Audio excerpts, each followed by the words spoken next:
It's the Brian Lehrer Show. I'm Kusha Navidar filling in for Brian today here on WNYC. What happens when a language dies, and why should we care? Linguists and academics around the world estimate that there are more than 7,000 known living languages, but of those 7,000, nearly half of them are considered endangered, meaning less than 1,000 speakers of that language are left. In a recent piece for The Guardian, our next guest writes that language loss is predicted to triple in the next 40 years without intervention. She argues that when we lose languages, we don't just lose ways of speaking, but ways of thinking and seeing the world. With me now is Sophia Smith-Gaylor, UK-based journalist and the author of the new book, How to Kill a Language: Power, Resistance, and the Race to Save Our Words. Sophia, welcome to WNYC. Thank you so much for having me. Sophia, the first endangered language you encountered was inside your own home. What happened? Yeah, so I was in my late 20s and my nonna was in her early 90s. My nonna came to London when she was about 20 herself from the mountains in Piacenza in northern Italy. And growing up, I naively assumed, oh, yeah, nonna and mum, whenever they speak to each other, they speak to each other in Italian. I went on this journey in my 20s, really trying to reconnect with lost Italian. I didn't speak it. I could understand it only. And as I was learning more about Italian, I realized they don't speak Italian. You know, they really do speak a different language. And as I investigated a bit more, I realized that this dialect, as they called it, we're actually talking about a language in its own right, not a dialect, was not only another language, it was endangered. So just as you said, yeah, it was a big shock as I was looking at the languages of Italy, realized that not only was my nonna's language a language in its own right, it was on this big endangered list in which many thousands of other languages were also on. How did it feel that moment? Can you go back? It sounds like you were in your 20s when you realized that an assumption you had for your whole life up until then was wrong. Or at least off the mark a little bit, I guess. It is incredible, really, and a lot of other people, especially since my book came out, have told me how the same thing happened in their family. These languages have historically in Italy been called dialetti, dialects, and that's very much been a position that's been held by the state from an era. It's a legacy from an era of nationalism when Italy was once not a country. You know, it's quite a young country, actually. And when it was unified in the 1860s, one of the missions of the state makers of those times was we need everyone speaking the same language. Unfortunately, the process of that happening meant the positioning of standard Italian as this very prestigious language that everyone should go to school and learn how to write, learn how to speak in it. And then all of these regional languages, which are across the peninsula of Italy, were relegated as less important, often described as provincial. And even though in the 19th and 20th centuries, we had this incredible diglossia, that's this linguistic term for when people speak two languages rather than one day to day. There was this incredible diglossia in Italy with people like my nonna, who, yes, they did know how to speak standard Italian with any Italian that they met, but at home with their family in their hometown, you would speak the regional language. And in my family's case, that was a Piacenza variety of Emilian. And Emilian, it might be helpful to sort of consider it as another evolution of Latin that grew up in the country. Standard Italian itself, you know, is one evolution of Latin, and there were many others alongside it, but only one of them was given this very prestigious position. Yeah, and that term that you used, diglossia, I think is such an important reflection. As compared to bilingual, you're speaking these regularly every day, both of them. And for a lot of us in the United States, that just might not be something we're used to. For many of us, it is, but it is something that I think is indicative of a time when folks were really trying to nationalize a certain language that might not be the one that they spoke at home. And listeners, I'm sure a lot of you have experiences like this. Do you speak an endangered language? How do the languages you speak impact how you look at the world? I'd be especially interested to hear somebody who can talk about that in their experience. Or maybe are you trying to reconnect with a language from your culture or ancestry? How's it going? Call or text us at 212-433-WNYC. That's 212-433-9692. So, Sophia, how does a language become endangered or extinct?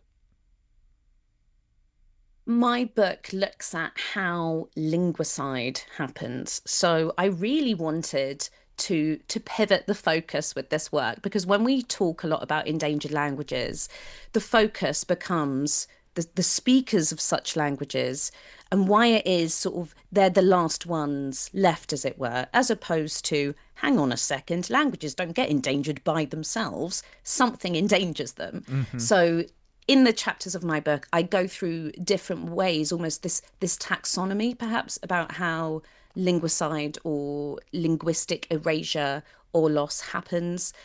In my own personal case, I lost Italian through emigration, especially in the United States. You know, there are many people in the Italian diaspora who might be second, third gen who will have lost the ability, they will have lost their bilingualism between English and Italian and will be monolingual English speakers. Throughout the world today, very obvious overt forms of linguicide would be criminalization. So Kurdish is an oft-cited example of a language that has suffered literal bans. Especially in countries like Turkey, speakers have been really heavily penalized for speaking their mother tongue. You could look to what's been happening in the ongoing Russian invasion of Ukraine, where there's a state language commissioner in Ukraine because of all the linguistic defense that is required to protect the country and its sovereignty against Russian policies right now. So it happens during war as well. And then there are also more covert forms of linguicide. So societal shame, the creation of shame or feelings of embarrassment for speaking or maintaining a language, feeling like you're being forced to speak another language because that's the only way you're going to get a job or move up in the world. And when you look at a language like my nonna's, you can't say speakers have been put in jail for speaking Emilian. That's not something that's happened to the language. But you can certainly say that there is very weak to none minority language protection. So ironically, Italy has a law that protects minority languages. About half of Italy's languages today are not included in it. You know, it's really quite incredible. So every country has its own strange and intriguing landscape and treatment of languages, some of it positive, and sadly all too often in the current world that we're living in, many languages frankly don't have the protection that their speakers would like. Well, when you're talking about the world today, my understanding is also that it is accelerating the rate at which languages are becoming endangered or disappearing. In your Guardian piece, you write that this process is speeding up. In the last 60 years, we've lost 244 languages. Why is it accelerating? A lot of it will be connected to the wide spanning effects of globalization. In the early 2020s, I believe, it was a research paper that linguists did where they tried to figure out the answer to the question that you just posed. And they were looking around the world and thinking, what's going on in the places where language loss seems to be happening the fastest? And they noticed things as seemingly simple as the building of roads. The building of roads in an area could endanger the languages there. Now, obviously, the existence of roads now appearing in and of itself does not endanger a language. It's what happens next. It is the introduction and the accessibility and the availability of a whole new world that a community can now enjoy, that all too often, without the right linguistic protections in place, introduces a new language hierarchy where it may be that if you want to get a job or get access to a certain place or move in society in a certain way, that languages are almost pitched against each other. That was one variable that they identified in that study. But globalization, the sort of ongoing colonial legacies of the world. If I said to you, like, how many countries around the world have official languages as English or French, it's an awful lot of them, and that didn't happen by accident either. So the long colonial legacy that we feel around the world is very heavily linguistic, often more so than we take stock for. Let's go to Roger in Westchester. Hi, Roger. Welcome to the show. Hello, folks. My father was from Italy near Naples, and in high school, I was excited. I signed up for Italian, and I said, "Dad, I signed up for Italian." And he looked at the book I was given, and he said, "I can't help you. I speak a dialect." And I did poorly in high school in Italian. I was very disappointed. Roger, thank you so much for that call. Roger's story kind of has echoes of what you were talking about, at least, Sophia, about realizing that what your grandmother was speaking was not maybe what you would have learned if you had taken Italian in high school. Roger, thanks so much. Here's a text we have on reconnecting with a language. My Mexican-American grandmother was disowned by her indigenous Mexican mother for having children with a black man before miscegenation laws were overturned in California. As a result, my grandmother vowed to never speak Spanish again, and so my father and I never learned it. I'm now trying to learn it later in life and repair that family trauma caused by systemic racism. This kind of touches on the idea of diaspora, and Sophia, New York City is considered one of the most linguistically diverse places in the world. Some estimates say that there are over 800 languages spoken here. In 2024, we did a segment focusing on the city's endangered language speakers, their preservationists, and the revivalists. We see diasporas throughout the United States of different communities. What role do they play in preserving language? Incredible roles. In fact, I am the person who's trying to do the London version of that map right now, and I'm nearly done. It's fantastic work that's been done in New York, mapping language diversity, which inevitably shows up the endangered languages that almost find sanctuary in a city like that because of its great history of migration. What I would love to say to Roger and the other individual who submitted those really thoughtful messages into the show is it is never too late. What I can, of course, speak to is I'm going through this experience right now with two languages with incredibly different resources available. So honestly, 5 years ago, I would have struggled to have a conversation in Italian, which is something that brought me like a great deal of shame. How I was there feeling like, how can it be that I'm half Italian, I have Italian citizenship, and you ask me something and I crumble, even though I understand everything said around me. By just sort of giving myself a bit of a pep talk and a bit of a self-induced boost in linguistic self-esteem. I am fortunate that I can borrow from other language learning methods I've used in the past. I'm a Spanish and Arabic speaker as well. I can now very easily have a conversation in Italian. I had to put in a lot of work. I had to be my own kind of pushy parent. I've had to sort of spend time and resources, but I did it because it was important to me. I now run an Italian language bar in London, which is a sort of community language practicing event that we do every month that supports our Italian community centre here. And so many other people in my position turn up because it's a safe space to make mistakes in. That's what happens a lot when you are second or third generation. It can be really challenging practicing actually within your family home. To the Mexican person who wrote in, that's exactly the issue that they have, that it's been impossible to maintain Spanish as a heritage language at home. What I would say is that find your people, perhaps, anywhere and everywhere. We've never had as many resources online to practice and engage with and learn languages with lots of resources. Now I look at my peers and there are basically no resources online for my nonna's language. I have to speak and sometimes interrogate my mum, sort of asking her for phrases that I memorize and I fight to cherish. I don't know how else to describe it when we have these conversations, and I sort of endlessly probe. How do I say that in Dialect? And she tells me, and I hope to never forget. Right.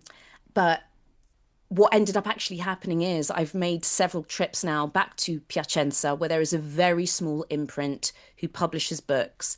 And I remember I went to one of these shops, I bought the book, and I was having a chat in Italian with the seller, and I said, do a lot of people buy these? And she almost sort of joked and said to me, oh yeah, it's a bit of a laugh to do. And I was there thinking, yeah, you think it's a bit of a laugh to do because you're still living in Piacenza. There is a small but existing saturation of people here who speak it. The book that you're holding there feels like a connection with my nonna, the woman who's as important in my life, so important in my life. She was like a third parent for me, so important in my upbringing and childhood. When we consider what we lose when we lose a language, what's in a lot of the book are all of the studies, all of the peer-reviewed research, all of what the experts say. It's very important to give you all of the evidence and data that is available on this topic. And I do that as a reporter, but I cannot help but also bring up my experience as a granddaughter and daughter of in a position where I'll be the last in my bloodline to hear the language in that way. Yeah. And all I can do is express that loss and hope it is comforting for others who feel it too, that you're seen. But equally, I've found a lot of hope and happiness in what I have been able to learn. Yeah. Here's a text. We have a lot of texts coming in with own personal stories. It seems like this has really struck a chord with folks. Here it is. It says, "Hi, I was born in southern Italy and moved to the U.S. in 1979 when I was 4. We lived in a very small village in the countryside. People are surprised to hear that even in the 60s, the teachers of my older sibling taught their lessons in our local dialect, not Italian. Also, over the years when I visited Italy, the attitude towards my dialect was changed substantially.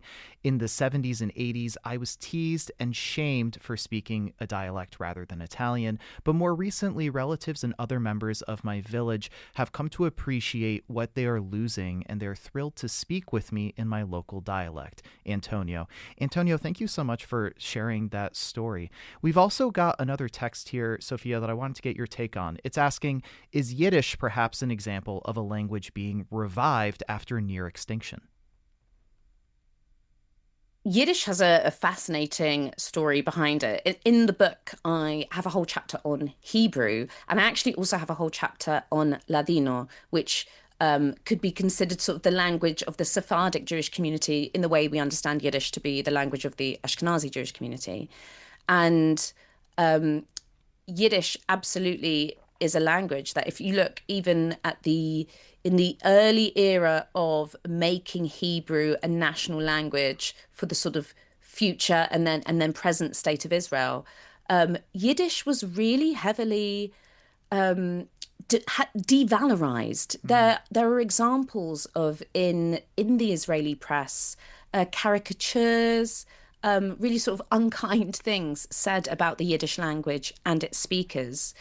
And Yiddish has a very interesting linguistic existence today, in that you have members of the Hasidic community who will speak it and use it as a lingua franca. It certainly has vitality in certain sort of smaller, tight-knit communities, but it does, I believe, occupy some kind of status on the endangerment scale. And this endangerment scale, by the way, they look for all these sort of different factors behind what are the sort of things we start to see happen that make us worried, that make us think a language is moving from holding lots and lots of vitality to becoming endangered. It's this critical moment of transmission between parent and child. So Yiddish, just like my nonna's Emilia, what's happened to it over the last century is that at one point it was very healthily passed parent to child, parent to child. These days, it might be a language where grandparents are custodians of it, maybe even parents, but it may not be passed to children. And one of the first things that happens, as has happened in my family, is you get people like me who understand everything that's happening around them, but we can't produce it. We're receptive bilinguals, but we can't actually summon and produce the language in a way that we would have to if we wanted to pass it down another generation. Yeah. So that's what's happened there. Let's go to a few more calls back to back. Terry from Manhattan. Hey, Terry, welcome to the show. Hi, how are you? So I just wanted to say that my grandfather came from a small village up in the mountains of Italy, quite close to Monte Cassino, and they spoke a dialect, obviously. And so there's a group of people in the village today who, from time to time, put out on social, a sentence or two in the dialect, and just put it out to people in town or to people like me, because we still have family relations or people who follow the village. Can you translate this into Italian? And it's kind of funny because now it's, the older people are not on social media. So it's younger people trying to do it, or people even in their 40s or 50s, and they struggle to do it. Yeah. It's kind of funny. And I would just say one other thing. A great movie about this topic from the 1970s is the movie Padre Padrone, about this topic, somebody who leaves Sardinia and goes to Italy and becomes a linguistics professor, but gives up his language along the way. Padre Padrone. It's a wonderful movie. Thank you so much, Terry, for both of those. That's lovely. Let's go to Gabriella in Brooklyn. Hi, Gabriella. Welcome to the show. Hi there. At risk of oversaturating our conversation with Italian dialects, my nonno's dialect was Bergamasco. He was from a small village outside of Bergamo, and classically, when he immigrated here, he spoke that language. When he met my nonna, she spoke a Venetian dialect, they spoke standard Italian to each other. But I have a connection to my nonno's hometown, and I have friends there. And what's so interesting to me is it's tracking exactly what Sophia's saying. Bergamasco that's still spoken is only spoken by my more provincial, blue-collar friends, my friends who didn't go to college. And they speak it with their grandparents. But what's fascinating to me is a few years ago, a couple of my friends took me to a birthday party with a larger group. It was really fun. And they showed me the birthday card that they were signing as a group. And they opened it up, and the message they wrote inside was in Bergamasco. Oh. So it sort of spoke to the way that the language isn't necessarily lost, though it's certainly lost as a daily spoken dialect. It's sort of shifted positions in the culture. It read to me as sort of an inside joke, poking fun at this thing that they share. Haha, let's write in our funny, write a funny birthday card in old timey language. So I just think that's so interesting, and I can only observe because I don't speak Bergamasco. But it totally fascinated me that's how it exists among my peers now. Yeah, and birthday cards. Wonderful. Gabriella, thank you so much. Let's go to Elias in Manhattan. Hi, welcome to the show. Hello, hi. Hi. The nice show. Thank you. Long time listening, second time calling. Okay. I'm a Nubian Sudanese. Mm-hmm. That is the Nile Valley. And the Nubian language is also really old nation. We consider ourselves like cradle of civilization. The Nubians in South Egypt and Northern Sudan, and the pyramids, the whole history of the Black Pharaohs. I am from that tribe, but as the speaker saying, there is so many factors right now endangering our language. And the kids are losing the language because they built the high dam in Egypt and displaced all this Nubian area, maybe 500 kilometers along the River Nile. They displaced us. They move us to other places. And as she's saying, when we move to Eastern Sudan, I born in the north, and they move us to the Eastern Sudan because all the tribes over there, the Arab tribes, they speak in Arabic. All our kids and the schools and the government, the media, the books, everything in Arabic. So we start losing our Nubian language. So Elias, are you trying to keep it alive with your kids, your language? Yes, my kids are, some of them born and raised here in New York, Brooklyn, and I try to teach them. Some of them are active Nubians, and we got here also in Washington, in Maryland, and in Virginia, we got Nubian language societies, and we got Nubian initiatives. We try to reverse this problem facing our nation. Elias, thank you so much for telling us about your story and what you're trying to do with your kids to keep that Nubian language alive. And I'm looking at the clock, thinking about what Terry was saying, what about Elias was saying. Sophia, I'm wondering, can you tell us about some of the methods you've seen people or groups or governments adopt to preserve languages? What struck you as being particularly effective? Hey, in Northern California, you have the Karuk people who've come up.